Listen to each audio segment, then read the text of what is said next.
make sure you're there. I mean, you have to pretty much, being in this business, you have to pretty much live it and love it. Otherwise, don't do it.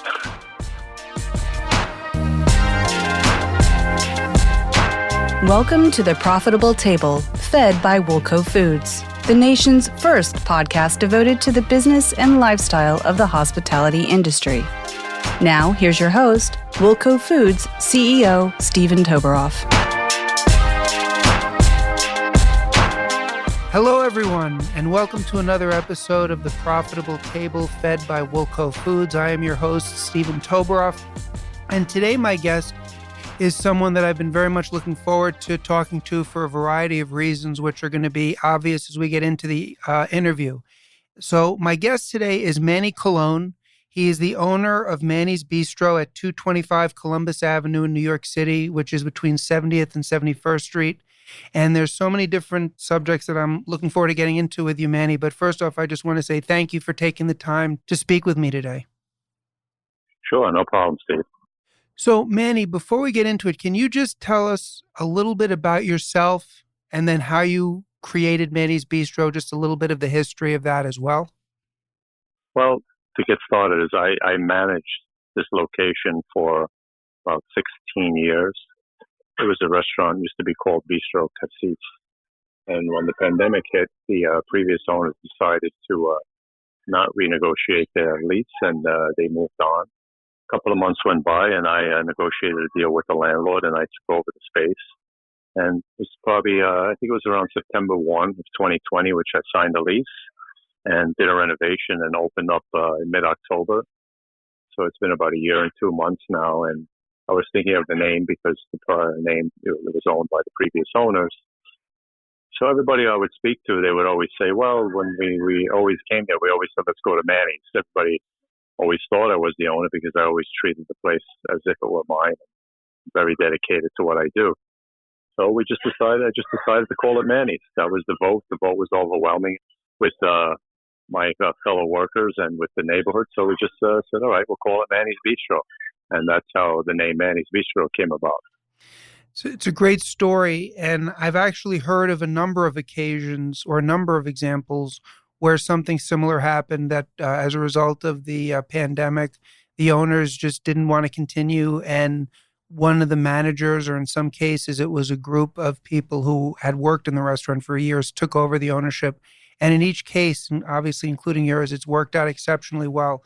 So my first question on all that, Manny, is how was it when you took over as owner? Did you find that gave you an advantage working with the people who you'd already been a coworker with as manager? Or do you feel that it created certain challenges that you had to overcome? What was that dynamic like once you came in and now found yourself the owner and working with people who previously had been your coworkers? It was made it easier for me because I didn't have to start to look to hire new people, because I had co-workers that were with me, some that have been with me for well over 18 years, and some even 25 years that have worked with me in previous location that I had owned before I came to manage the former Bistro Cassis. Also, some of their kitchen workers, including my chef. So I was very, very lucky to bring these guys back, and I also had a loyal clientele in the neighborhood, so that made it easier for me to reopen. So on the one hand, what's great about it is you obviously have the respect of all of your employees now because they've worked with you and they saw the way that you operated, and also they know that you're coming from the same perspective as them. Has it ever created any challenges when you've had to make sort of an ownership decision that there hasn't necessarily been certain buy-in, or has there ever been any tension that's been created out of that, or it's just been such a collaborative environment that it's just been a positive and everything has served to reinforce itself? Yeah, everything pretty much was the same. Everybody always looked at me as their peer and always a co-worker, and always saw me as being the owner because of the way I treated the place and always took care of it. And everybody followed, I would always lead by example. And so it was quite easy for me to make the transition. And I just feel like it was the same as normal, like nothing really changed. Just the renovation and the name change and, upgrading the quality of the food, which I always try to have the best quality. To me, it's all about quality of food and service. And I was able to take it up a notch because now I make the decisions and I believe in quality more than quantity. And that's what my guests feel. The quality is better than ever now, and the service as well. That's a great segue because, I would just conclude that one thing that we've been discussing, that I think it's a real testimonial to you as a manager and an owner that it's been so seamless, because obviously you've leveraged the respect that you had from these people from working with them and have been able to really utilize it as an owner, which you make sound easy, but in a lot of circumstances, I'm sure it isn't. With respect to the quality versus quantity argument, I couldn't agree with you more, because I've seen so many restaurants take an opposite approach and it hasn't had a happy outcome. Was that a decision that sort of carried over from Bistro Cassis, or was that something that you've always felt strongly about, and now that you're the owner, you have an even greater opportunity to double down on that philosophy? Yeah, well, sometimes the previous owners, they were more about the bottom line. I look at it as the top line. So I believe in that. If I serve quality, the guests will return. If I just try to, for example, if I buy a choice steak instead of a prime, and a guest will send it back once or twice, and so the money I think I'm saving on buying a lesser quality, I'm really losing money because I'm losing the money on the sale of that steak. So if I have a prime steak and 99.9% of the time the guest is happy with it and they do not send it back, I have a happy guest and I have a returning guest. So again, that's where I believe in quality and not quantity. And I look at the top line of how many times they will return, not how I'm going to give them an inexpensive meal. And it's not good. And so with the previous owners, they had a different approach, although I would fight with them all the time. And I try to get my way most of the time of buying quality all the time. And now I'm able to do that. I share your philosophy completely, because in my business, it's the same thing. We do a lot of things here to give our customers the best service experience and the best products we can. And I know some people have said to me that I'm going overboard, or that, it's too expensive, but I couldn't agree with you more. There's nothing more valuable than a customer. And in the restaurant industry, repeat customers who ultimately turn out to be your best sort of ambassadors and advocates. Any investment you make in giving them a phenomenal experience is well worth it. And I would imagine that all of your years' experience as an operator gives you the ability to navigate the challenges that always exist in the restaurant industry and exist now certainly as well, whether it's inflation or other things, where you're still able to give that phenomenal quality and yet continue to be able to grow that top line and be successful.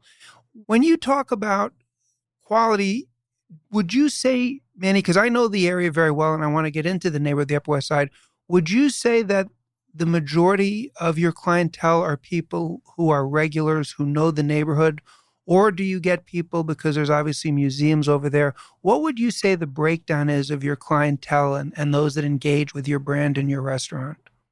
My clientele is probably about, regular clientele is probably about 75 to 80% at least. And the few extra that we'll get because of tourists coming in, maybe going to Lincoln Center or going to a museum, going to visit the park, is, maybe about 15%. It's really not that much, 10 to 15%. So yeah, I mean, it's a basically, regular neighborhood clientele. And I have some guests that literally come and eat here every day. There are some single people in the neighborhood that don't cook, and we give them a variety of options, and we do daily specials. And so we're very creative with the menu. And I have about 2 or 3 guests that come every day, and some people that call up every day for deliveries. So it's really, really, it's a great thing that, they pretty much don't go to other restaurants. I tell them, guys, why don't you go try another place? Oh, Manny, we're always happy when we come here, and we always get a great meal. So why do we want to go somewhere else? I said, okay. That really is the hallmark of a restaurant that has a phenomenal relationship with its regulars. It's a second home for them.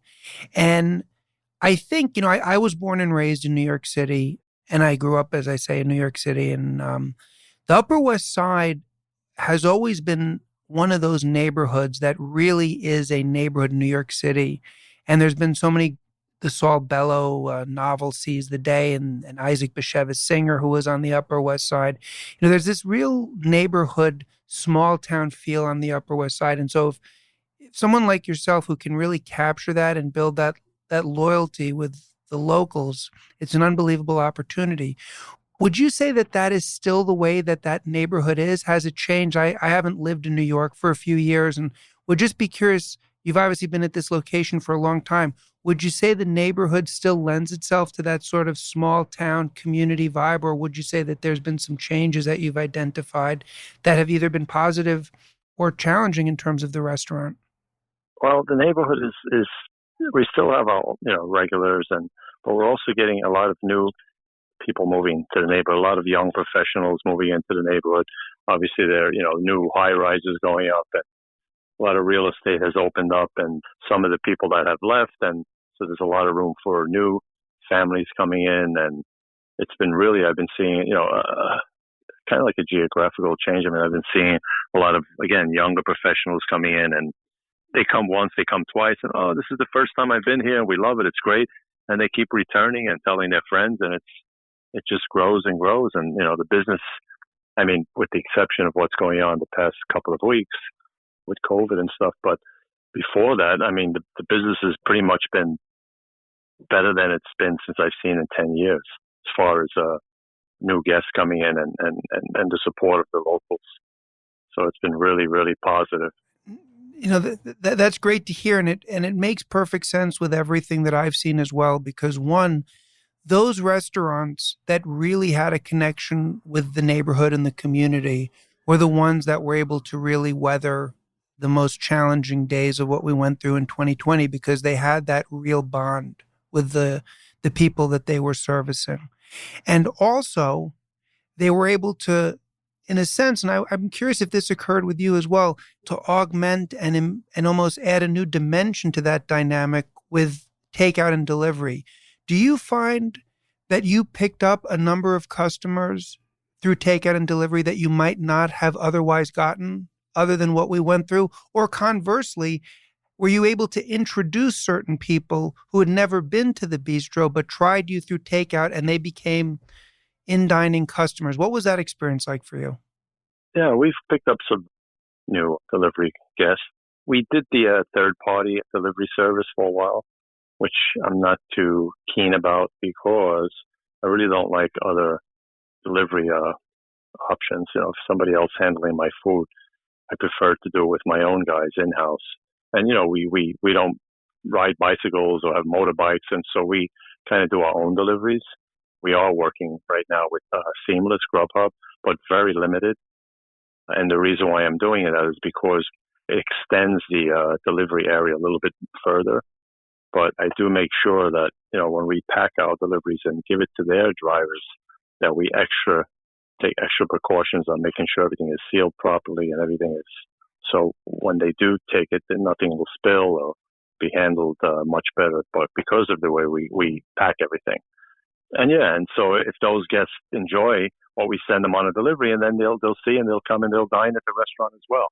But I always prefer taking my own deliveries out, especially with our regular guests that live in the neighborhood and they weren't coming out, or some of the senior clientele that, it's too cold or they're not feeling well. So I always make it a point to make sure that they're taken care of.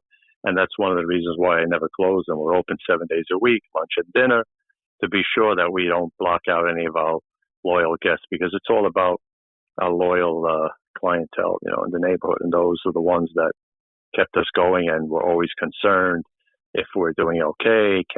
How can we help? Can we order more delivery? So that's been great. Even the church that I take care of the homeless like twice a month, and we feed like 75 people at the Blessed Sacrament Church. And I have a lot of people coming afterwards now, or people that say, "Whoa, we heard about you, at the church, that you're feeding the homeless. It's so nice. We want to come here and support you as well." So there's been so much positive going on. I'm very, very happy of the way things are going. Well, I think it's really a testimonial, because that's the other thing. I mean, and for people that are listening who aspire to open a restaurant, I hope you're paying very close attention to this, because all of the things that you're doing, Manny, are those things that were essential in terms of navigating through the challenging times, but also laying the foundation for the success that you are enjoying and that you've described. And with respect to the delivery thing, for myself, and I've said this in earlier interviews, when you grew up in New York City, as I did, getting delivery or takeout is not some revolutionary concept. Every local restaurant would do it. As you said correctly, of course, the third party apps can perhaps expand the delivery territory and make it easier for people to find you, and there's certain upsides. But I think for people such as yourself and for brands such as Manny's Bistro, when you have that loyal clientele, you can really insource a lot of it and save those third-party fees and ensure the quality control for your customers. So I think it's really tremendous that you're doing that. For our chefs out there, let me ask you this question, because obviously in its current iteration and prior, you guys have been at this location as a bistro for a long time. Have you noticed any major dining trend changes over the past couple of years? In other words, have people expected different types of fare from the bistro? Would you say that there's a greater desire from the traditional comfort food fare of the bistro? For the chefs who are listening, what have you seen over the past, say, 2, 3, 4 years with respect to dining trends within a French bistro environment that was of note to you or something that jumped out, if anything? Well, I mean, what we do is we do maybe 4 or 5 specials every night, whether a different seafood dish, a different meat, a different salad, a different app, and we keep the staples, which are the escargot, which people love, the frisée salad, the French onion soup, the steak frite, the coq au vin, all those French bistro staples. We keep them on the menu, but again, expanding and having different options and newer stuff. Like we sell a lot of duck breast, and so we decide, let's say, okay, well we have fresh ducks that come in every day. So what we're doing is we do a duck taco confit. So the duck taco confit, and so people look at it, oh, taco, that sounds interesting. So little things like that. Basic, we always have a tuna tartare. We have a steak tartare. So let's do a salmon tartare. Let's do a ceviche. And whenever we do try different things or different specials, because we have so much of a regular clientele, they love it. And they love to see different things on the menu. And we do change the menu seasonally, 2 or 3 times a year. When it's cold, we want to have some, bouillabaisse. We want to have some lamb stew. So we want to change it more to some wintry dishes. And then when the summer comes, we'll go to some lighter dishes. But again, the trends are pretty much, they just want to see different, options. Absolutely. And I also think that with people, one thing's for sure, and I spoke about this in many prior podcasts, is the love of going out to eat, the love of restaurants and dining out has been absolutely substantiated by what we saw over the past year and the way everybody just loves to do it. And it was such an activity that people missed. And I think that all of the aspects that you're describing in the way that, you run Manny's Bistro, but even bistros in general, authenticity, really well-prepared meals with high-quality ingredients, an environment where people feel comfortable.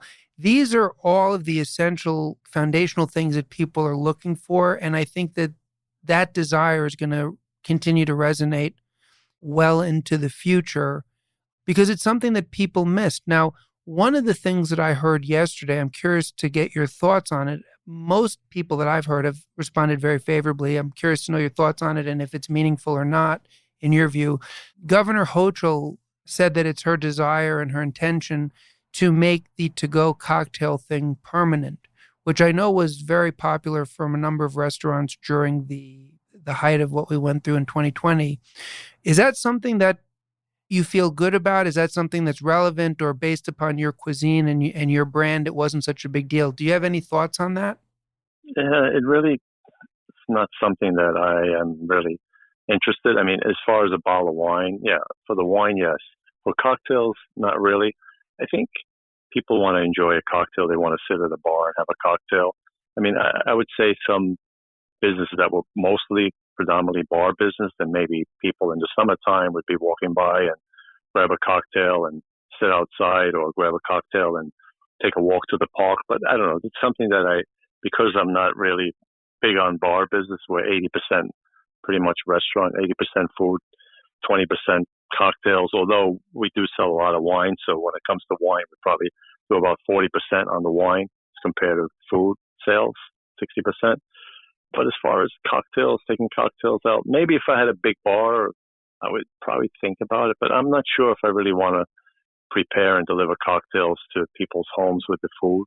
It's also a little challenging. You have to really have different carry-all bags to set that up. And then you have to be careful because you're delivering, there may be children in the house or something. I don't know. It just doesn't, I'm kind of a little more on the old-fashioned side when it comes to that. I'm not crazy about delivering cocktails to somebody's home. Yeah, I agree with you. I hear what you're saying. That makes a lot of sense. I do think that the wine side, it can present certain opportunities because now when people get takeout and deliveries, they can really pair it with a bottle of wine that you'd be able to sell them. Whereas before, if they didn't have it in the house and they wanted to enjoy a nice wine. But I appreciate your take on that. What I would say I'm seeing on sort of a macro level, which I really hope, God willing, continues, is I think the new mayor and the new governor, but certainly the new mayor seems to be much more interested in and aware of. And I'm not saying this as a political comment. I'm not a political person. I'm just thinking about what the hospitality industry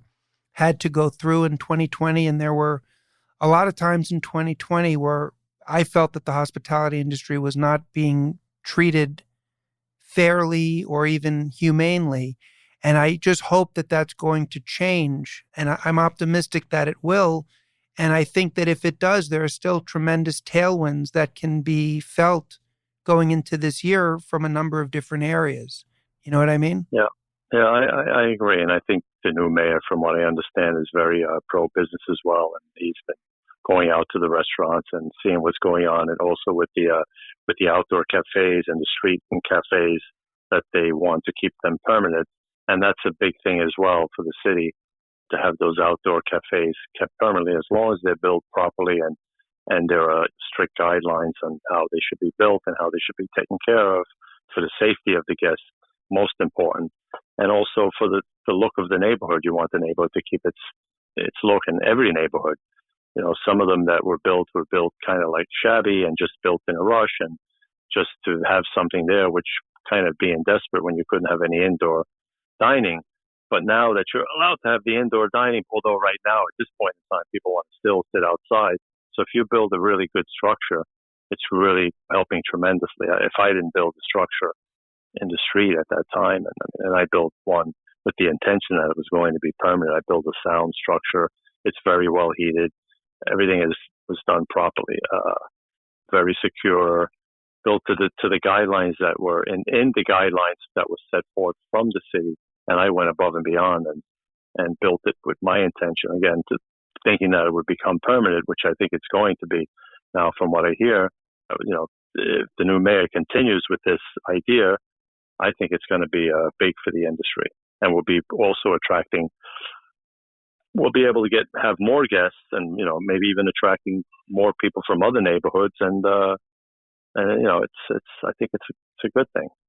I completely agree with you, and as I'm listening to you speak, Manny, I'm really impressed because on every aspect of this business you're executing at such a high level, and maybe it's because I agree with you, because your thoughts or your as I say, your thoughts, your approach to the outdoor dining aspect is so on. I think that those restaurants like yourself that really see it for what it is, which is a tremendous opportunity, and invested in that experience, are going to really reap the benefits. And it was through no fault of their own. They just had to do something quickly. Now they kind of have to play catch up. And I think if done properly, I think that outdoor dining can be one of the great legacies that comes out of this, because New York City can be a great city for that experience. It's a great people-watching city. There are times in the year when it's just magnificent to be outside. And as you say, when you build the structure properly, I mean, I remember certain experiences last winter eating outside, and it was fun. It was memorable. It was a great experience. If the restaurant takes time to curate that experience properly. So I completely agree with you, and I think it's a positive thing that'll come out of this. And I also think you're correct. You probably will attract people to your location and to that neighborhood based upon your approach to that aspect, Hmm. Hmm. So let me ask you this. We have a lot of young entrepreneurs that listen to the podcast and a lot of people that are in the hospitality space that aspire to open up their own business. And I would love to ask you, with all your experience and your approach and your view of things, if somebody was getting ready to open their first restaurant now, what would you say are the one or two really important things they want to get right at the beginning? What advice would you give them on just one or two things to really focus on at the beginning that maybe somebody who's new or it's their first time might overlook? One of the things that I would say, because I've seen it time after time, a new restaurant opening and not being prepared and opening their doors, and all of a sudden they get super busy and they don't have enough staff. They can't get the food out on time, and so you always have to make sure you're 100% prepared, especially having all your food ready, having your staff all well trained and ready to go, and not just open the floodgates and then just be embarrassed by people complaining. I seen it happen just a couple of months ago with a new restaurant that opened up the street from me. They opened up the doors, and some of my guests that went to try and said, "Oh, we went over there. We waited a half an hour just to get a menu, an hour to get a cocktail, an hour."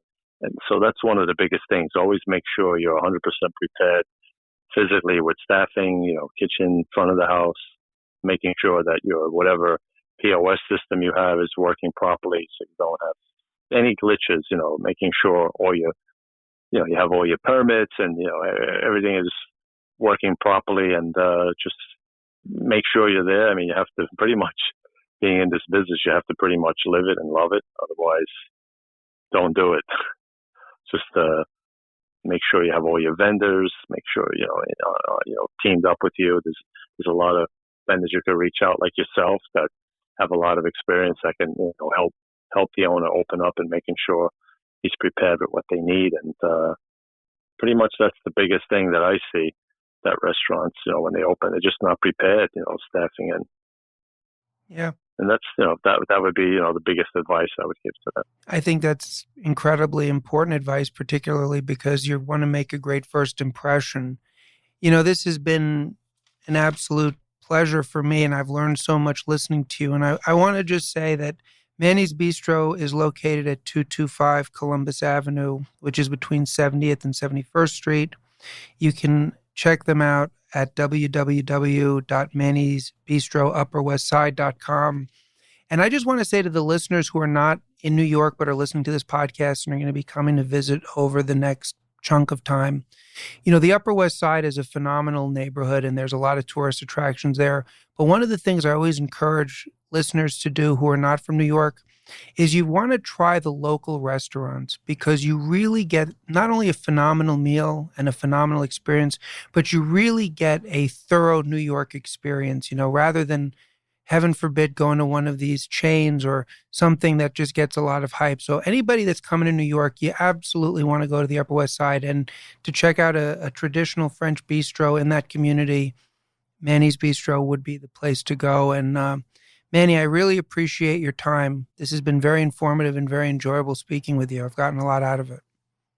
Well, there's one thing I'd like to mention if I still have time. Of course, please, anything you want. Giving credit to your company, Wilco. You guys have been great since I joined up with you. I think it's been close to a year now, and your service and quality, which is what I demand from my vendors, has been outstanding, and everything I've asked for, I've gotten. And also your sales rep, Ben, he's been amazing. I mean, I've never seen in all the years that I've been in business that if somebody would, on their day off, say, "Well, you got shorted on your delivery. I'm going to go pick it up for you and make sure that you get it, so you're not stuck." So that alone, dealing with a company like yours, is fantastic. I mean, I haven't seen that expertise and that care, since I can't remember. Well, I so you guys are great, that. and it's a pleasure doing business with you.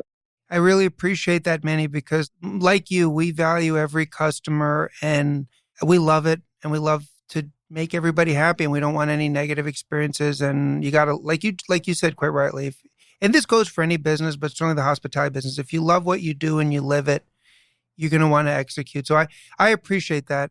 Yeah, this has been great, Manny. So again, I want to thank you so much for taking the time to speak with me.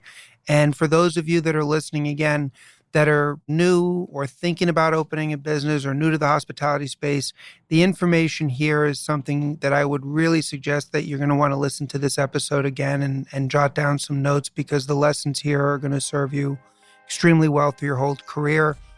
And with that, Manny, I'm just going to say thank you, man. And I hope you have a wonderful, wonderful day. Thank you very much, Stephen. It's been my pleasure. Thank you for listening to The Profitable Table, fed by Woolco Foods. Please be sure to rate and review the show on Apple Podcasts or your favorite podcast app. And to learn more about Woolco Foods or Stephen Toberoff, please visit us at woolcofoods.net.